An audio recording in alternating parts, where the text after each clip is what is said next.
Honorable members and distinguished guests, I now take this singular honor to invite His Excellency the President to make his remarks, to take us through the budget speech.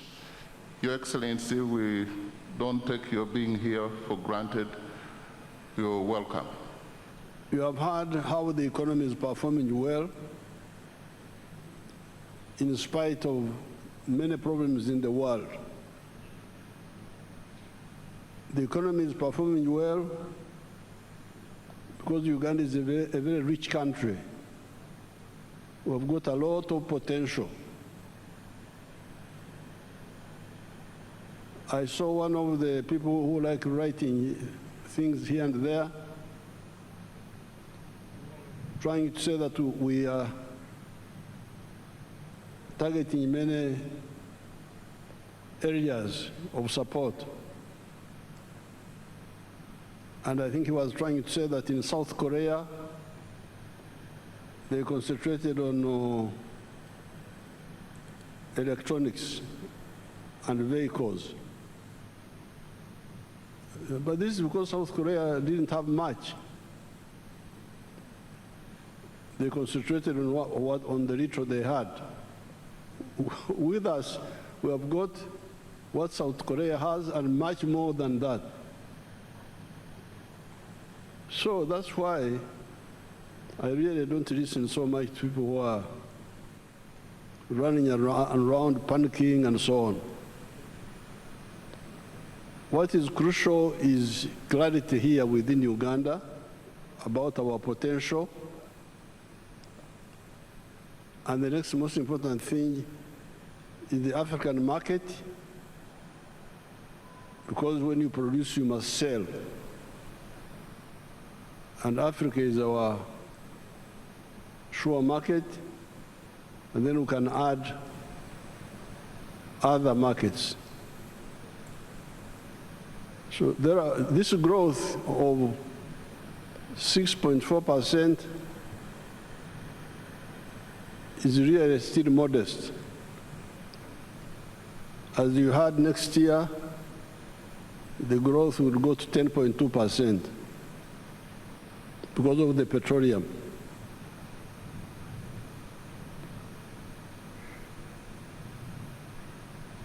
As you heard, the performance is good by world standards.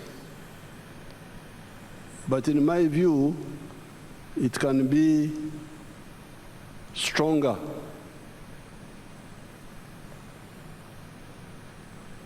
I have been, I'm from the communities of this place, indigenous communities here, and I've been following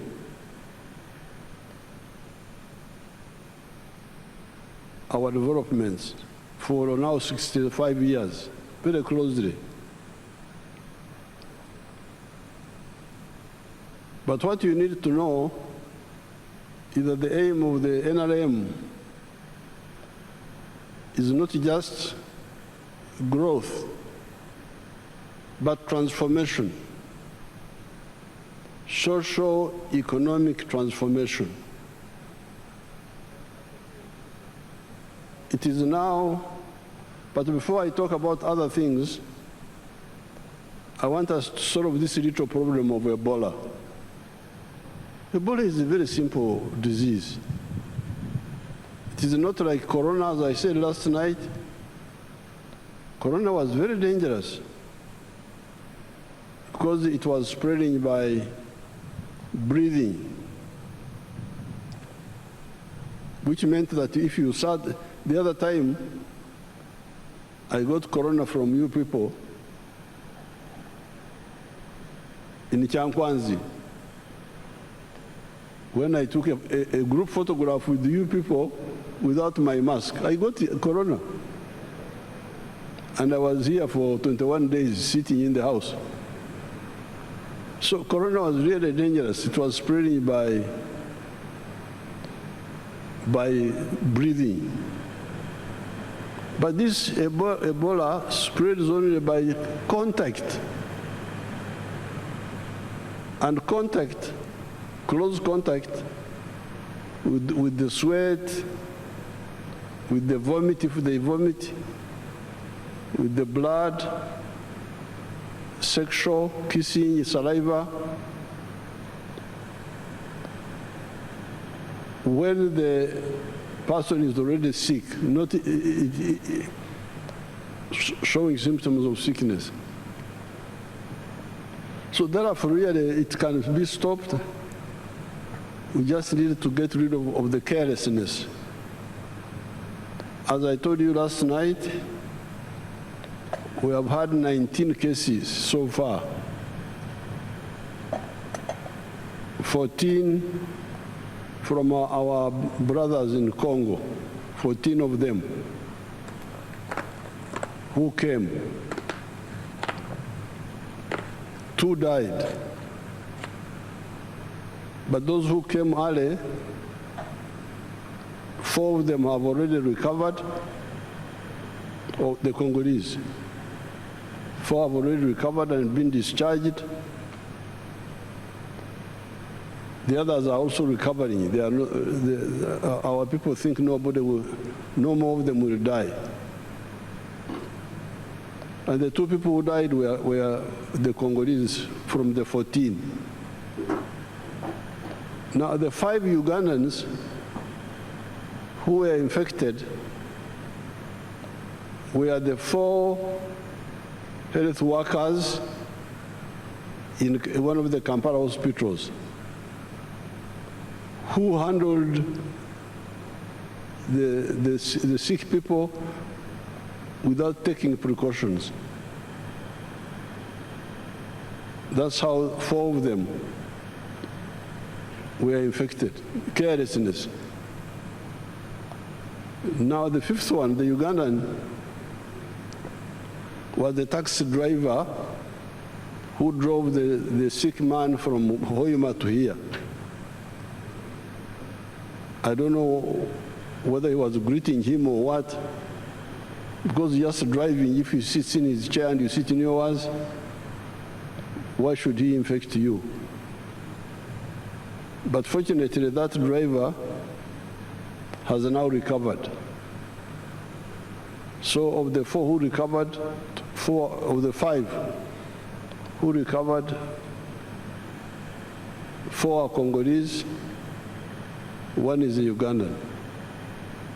And the 2 who died were all our Congolese brothers. So, and in the last 5 days, there's been no new case. This is very simple. I'm really, I don't like people who don't take life seriously. Because if you want to achieve what you want to achieve, you must be very serious with your life. And part of life is health. If you have good health, you can be able to do what you want to do. The other day I was here, I was seeing you shaking hands, hugging. These are members of parliament now, setting a bad example for all these Africans to get sick and then go in hospitals and so on, or die even. So please, I want to use this occasion to appeal to all the Ugandans to really finish this little problem of Ebola. Ebola is not a serious problem. Yes, there's no vaccine against Ebola yet.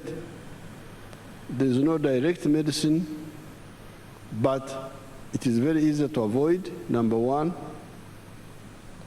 And number 2, even when you get infected, if you report early by controlling the temperature, by controlling rehydrating you when you vomit and sweat, you can recover, like these people have recovered. So let's I appeal to all Ugandans to solve this little problem. Our brothers and sisters in Congo were coming through the borders. We stopped the buses and passenger vehicles. We won't allow cargo, lorries, and and petrol tankers and so on. But people are coming through the border, the Panya. That's why we have discussed with the Congo government, and they have allowed us to work with them to open medical stations inside Congo near the border and announce, invite our Congolese people, anybody who is sick, come here, don't try to go to Uganda. Because when you go to Uganda, you waste time, you lose time, come here, this is nearer, and we are doing the same here as we are doing in Uganda. So we hope to finish this little problem of Ebola. But you need to set example, shaking hands, hugging. Then these pastors that they are blessing people, as if God is deaf. You can pray, God will hear you without touching people, health workers. Many of them have died in Congo. That's what I hear, many of these pastors. Some of the people who were the pastors blessing people.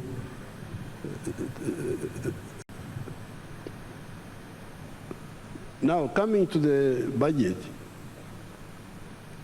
you need to get the strategic picture clearly. Strategic is when you plan to solve a problem from A to Z, the whole problem.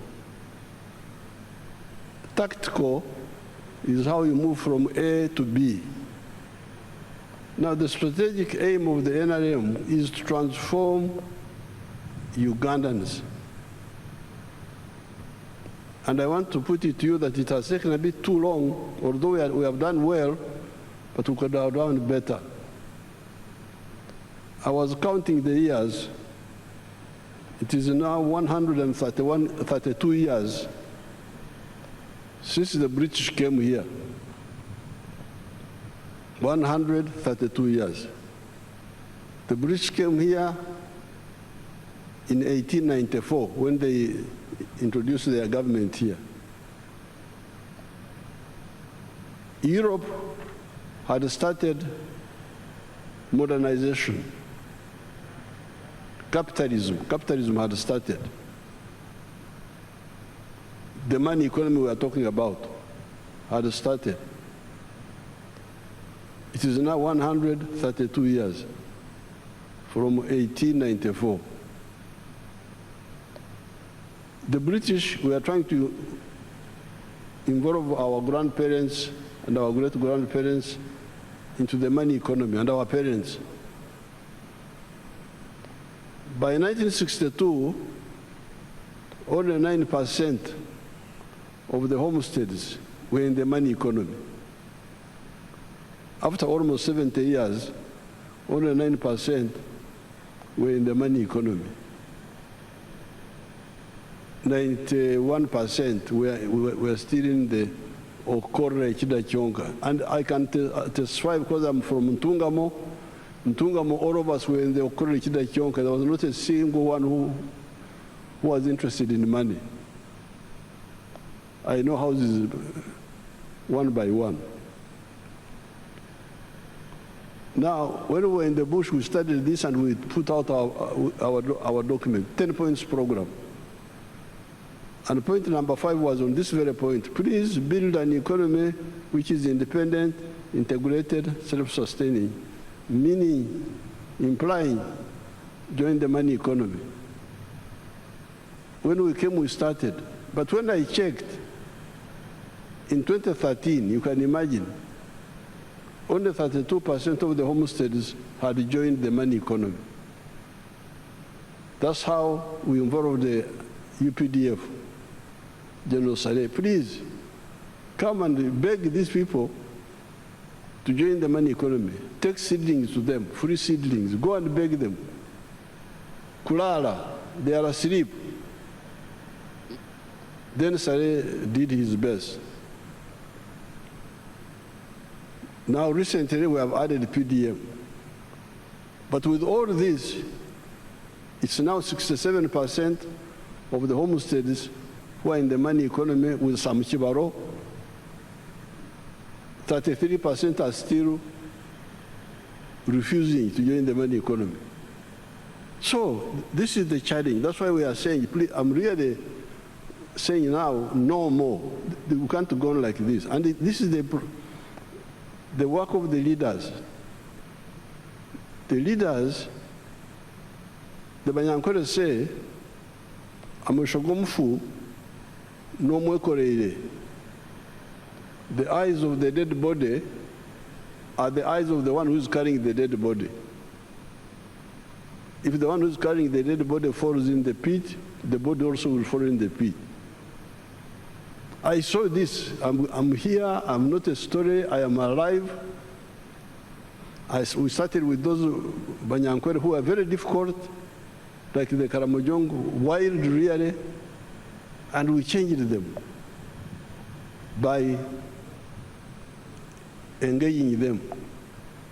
So therefore, what we said the other time here, now that especially there's this money which is already there in the villages, all the leaders, certainly all the ministers, must take the lead in checking parish by parish what is happening, to make sure that all these people stop kukongora, stop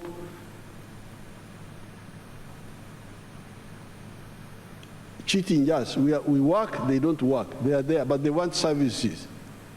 They want medicine, they want education, they want security, but they don't contribute. They're just sitting there in their homes and not engaging in the money economy. So although we have done very well, this very good performance the minister is talking about is by the 67% now.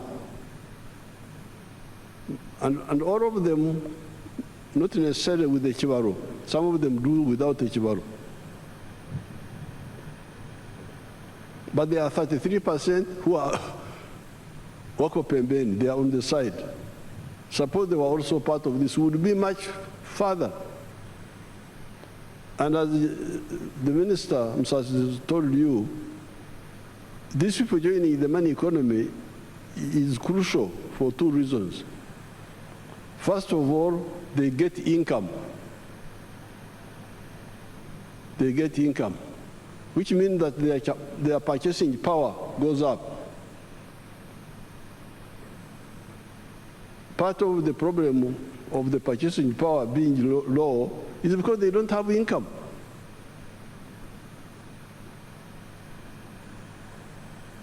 I am a wealth creator. I produce milk. But if you look at the figures,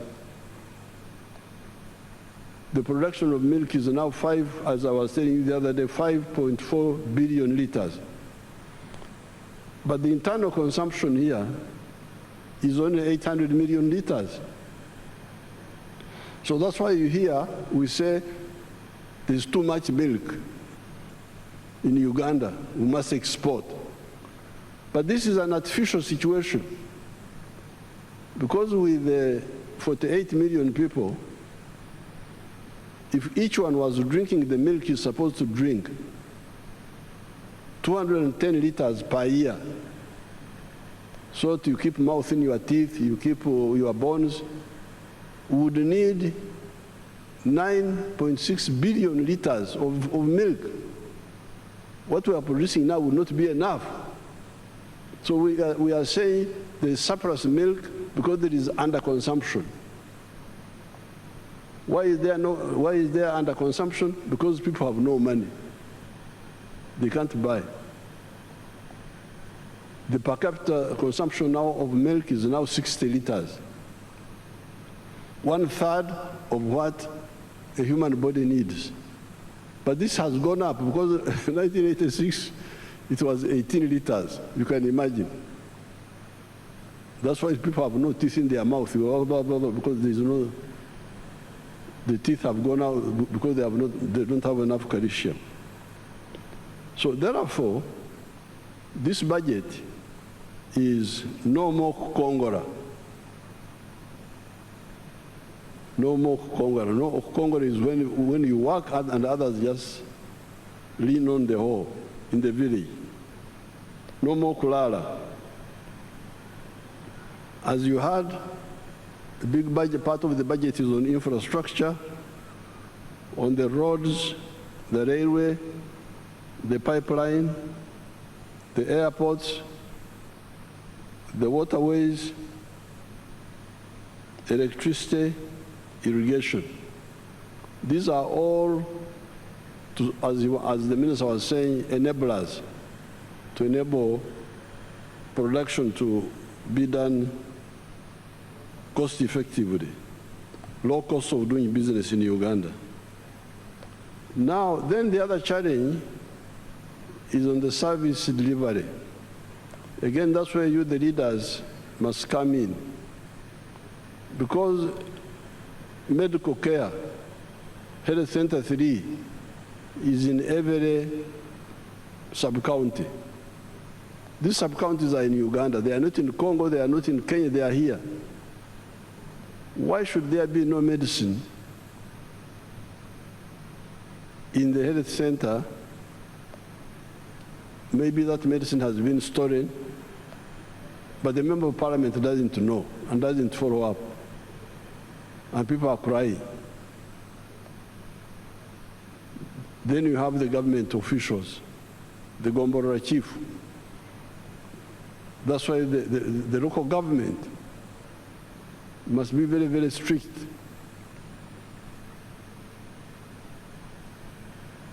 The Gombora chiefs, what are they doing?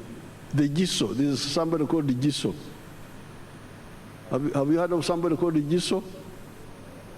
He's also there. Drugs are being stolen, GISO is there.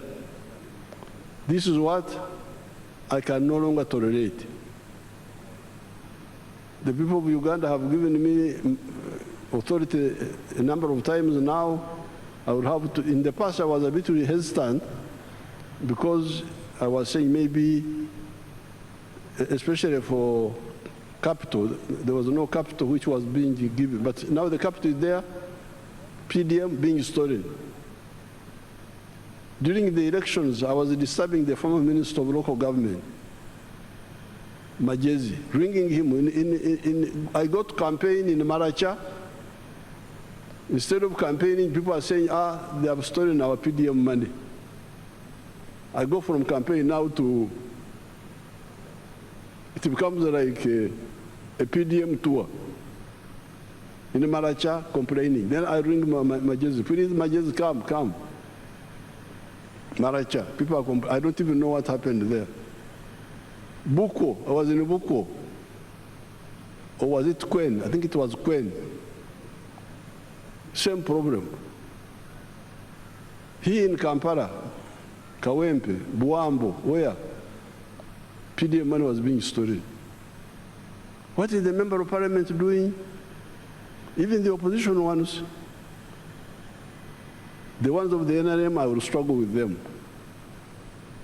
But even the opposition ones, as long as you are getting allowance from parliament,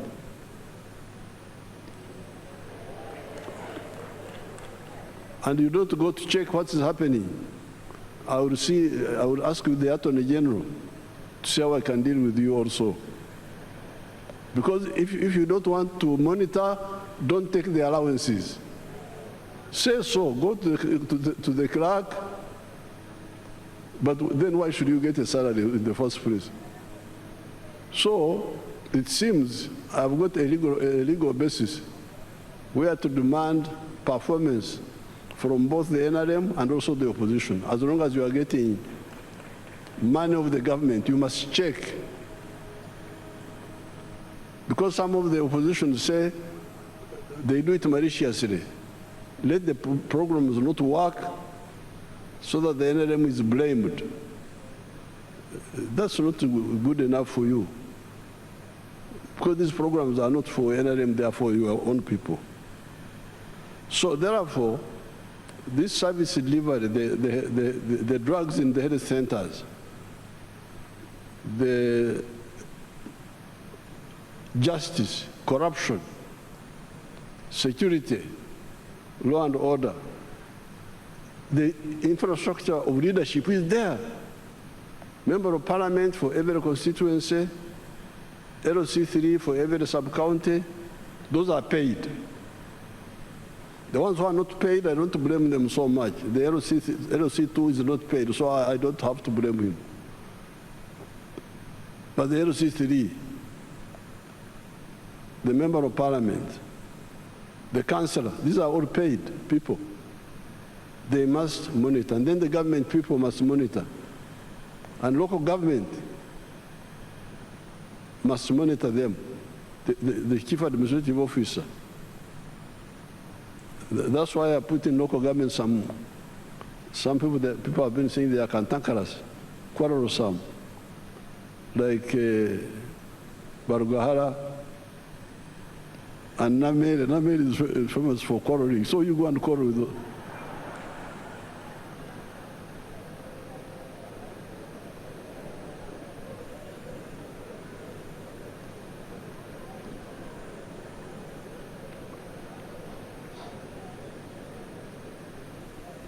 Because when I went to Masaka to defend Namere, because I had to go there, say, "Uyu mwana wa mkuza batya, tanampisa."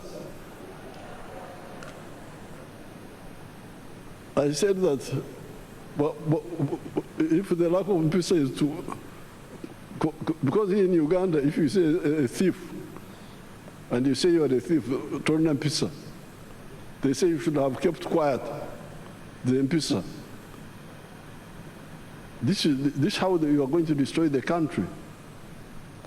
So please, both for economy, but also for service delivery, the leaders must do their work.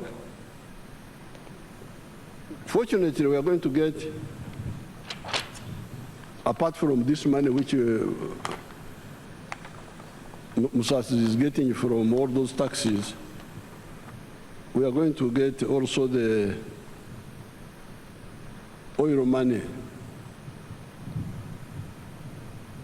The government will be getting an extra $1.5 billion per year as its share of the government money. Now I'll discuss with you how to save this money first of all, to create a sovereign fund so that it can earn money, because that's how some countries like Norway have used their money very well. Instead of using it to buy perfumes and so on,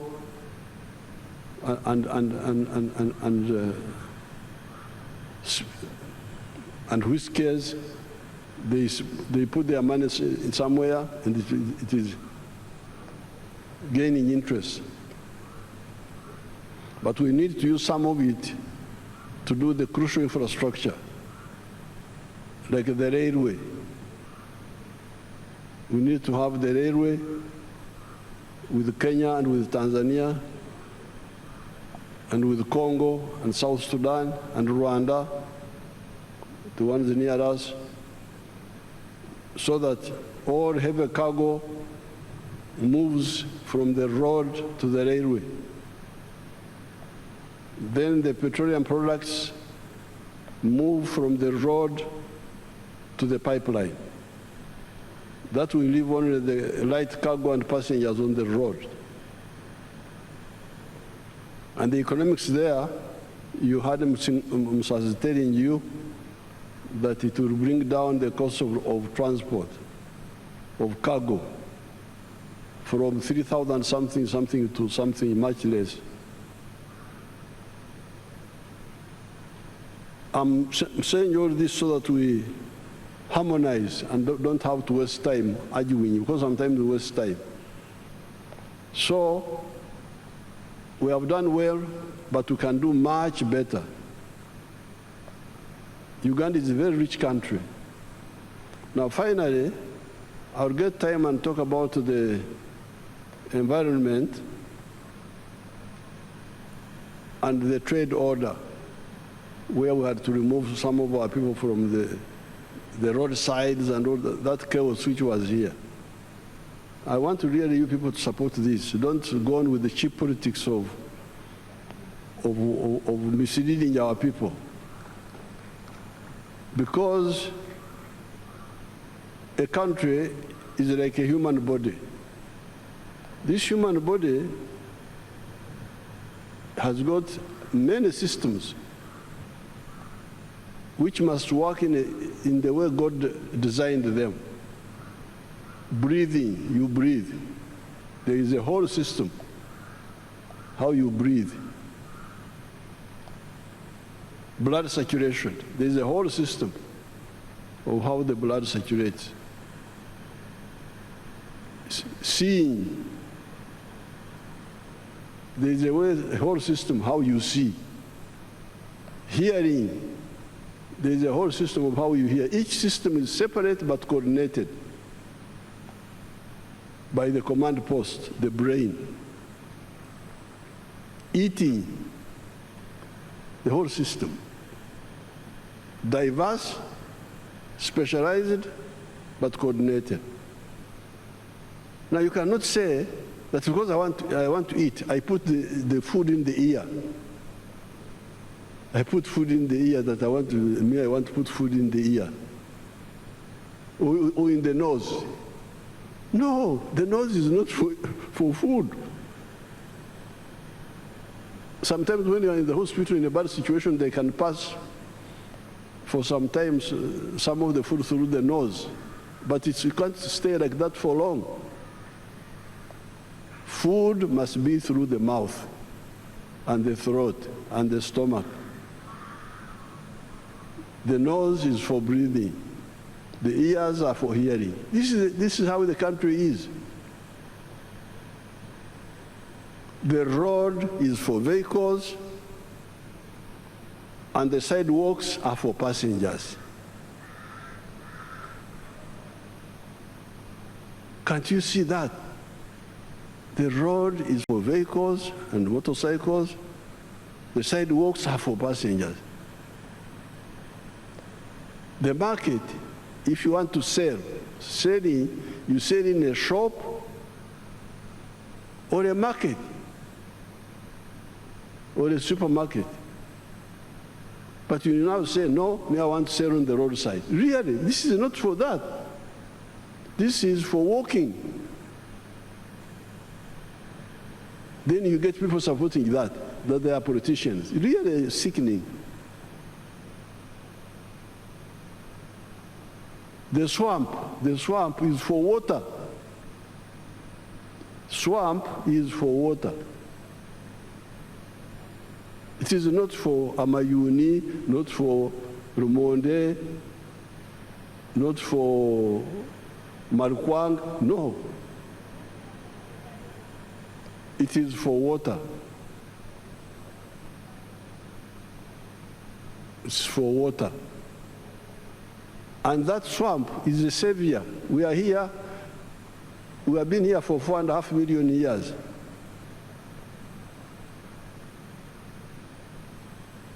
And these things came recently, the permanent buildings, vehicles. What was sustaining us were our swamps and our forests. Even when our level of science was very low, not so much, the swamps and the forests kept us here, and the grass. Now you want to destroy that? And you say you are a Ugandan? No. What are you looking for in the swamp? Swamp is for water. When the Chinese came, they misled some of our people to grow rice in swamps. This was, you see how the swamp should look like. That's a real swamp. Papyrus, water, that's how it looks like, the way God created it. And we can use it like that. So therefore, this standing upside down, wanting to eat through the ear, through the nose, not through the mouth. You put food in your eye that you are eating. This is suicide. Even this Ebola you are talking about, why didn't we have Ebola in the past? I had never heard of Ebola. We had other diseases, but we have never had, historically, I've never had except recently. And I think it is because people are invading the habitats, part of the problem, the habitats of these animals in the forest. Show them the picture of Nabanja, how Nabanja was saving Bugoma forest. They showed it a bit here. See how criminal these people are, the ones you are defending. Bugoma forest. They were showing it here, to put it back again. You see how, see how, what damage they have done. That is, you see these criminals now. Huh? Look at the trees they are destroying. These are the people you are defending. What good are these? Whose interests are they serving? These are enemies of Uganda. But I will get time and write something on that. So for now, please let all the political leaders take the lead in getting our 33% of the people who are outside the money economy to join the money economy, do so with the Chibaro, then we deal with the others, value addition and so on, like the minister was saying. I thank you and I wish you good luck.